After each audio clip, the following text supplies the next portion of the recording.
ગુરુહરિ પરમ પૂજ્ય હરિપ્રસાદ સ્વામીજીએ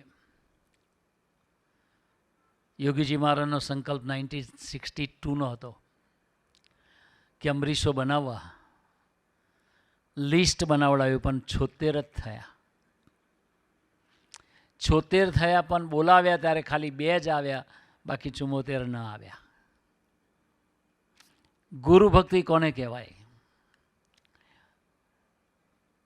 તો તે વખતે 76નું લિસ્ટ બનાવ્યું. યોગીજી મહારાજે આટલો બધો દાખલો કરેલો, આટલો બધો પ્રેમ આપેલો, ખાલી 2 જ આવ્યા. ત્યારે ગુરુ હરિપ્રસાદ સ્વામીજીએ સંકલ્પ કર્યો કે આ બાપાના અંતરે હાસ થાય એટલે મારે એવો અમરીશોનો સમાજ તૈયાર કરવો છે. 1962માં તો પેલા 74 ના આવ્યા, તો એ કેમ નહીં આવ્યા? દીક્ષા શબ્દથી ગભરાયા. પણ તે વખતે આત્માઓ બળને નહોતા પામ્યા. પણ સ્વામીજી કે તમે બધા શાસ્ત્રીજી મહારાજ ને યોગીજી મહારાજ વખતના ડોહલાઓ જ હતા. મીન્સ આપણે ને આપણે જ હતા. પણ આજે આપણને સ્વામીજી આપણા પુણ્યો જાગૃત કરે, આપણા આત્માને બળ આપ્યું, જેથી કરીને આપણે ગુરુહરિના હાથે અમરીશ દીક્ષા લઈ શક્યા.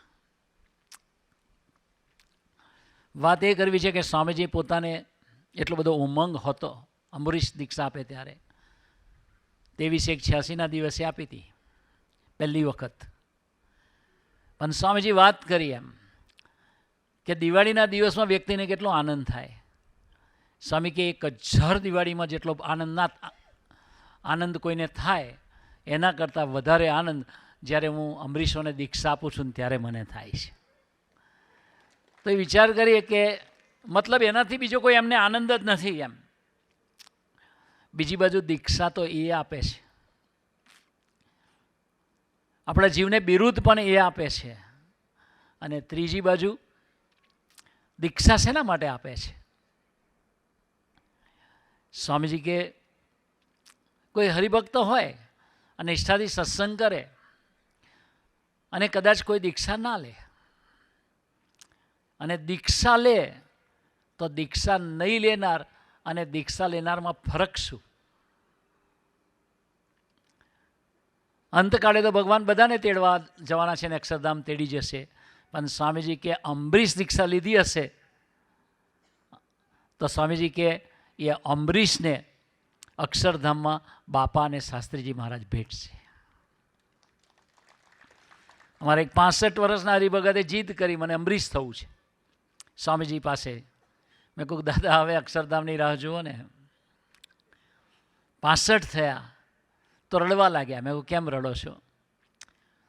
તો કે હું એટલા માટે રડું છું, મને 65 થયા પણ દીક્ષા જો મેં નહીં લીધી હોય ને તો અક્ષરધામમાં મારી પર જે સ્વામીજી પ્રસન્ન થવા છે ને નહીં થાય, એટલે મારે દીક્ષા લેવી છે. પછી દીક્ષા લીધીને છેક 80 વર્ષ સુધી જીવ્યા, પણ ખૂબ ભજન કરતા હતા. વાત આપણે એ કરવી છે કે ખરી વખતે પ્રાર્થના કરી કે સ્વામીજી મારી ઘેર જમવા આવજો. પછી એના ઘરે ઠાકોરજીને દૂધ ધરાવે તો ઠાકોરજી દૂધ જમી ગયા સ્વામીજી. પછી સ્વામીજીને વાત કરી કે સ્વામીજી આ સુદાનભાઈના ઘરે ઠાકોરજી દૂધ જમી ગયા. સ્વામી કે સુદાનને કહેજો કે આ તો દૂધ જમી ગયા, બાકી જે અમરીશ હોય છે ને એના ઘરની તો અમે નિરંતર પ્રદક્ષિણા કરીએ છીએ. આપણને આપણા મહિમાની ખબર નથી. સ્વામીજી કે બાપાની દ્રષ્ટિ મીઠી આપણી ઉપર રહે જો અમરીશ થઈએ તો. પછી બોલે આપણું ધ્યાન રાખે.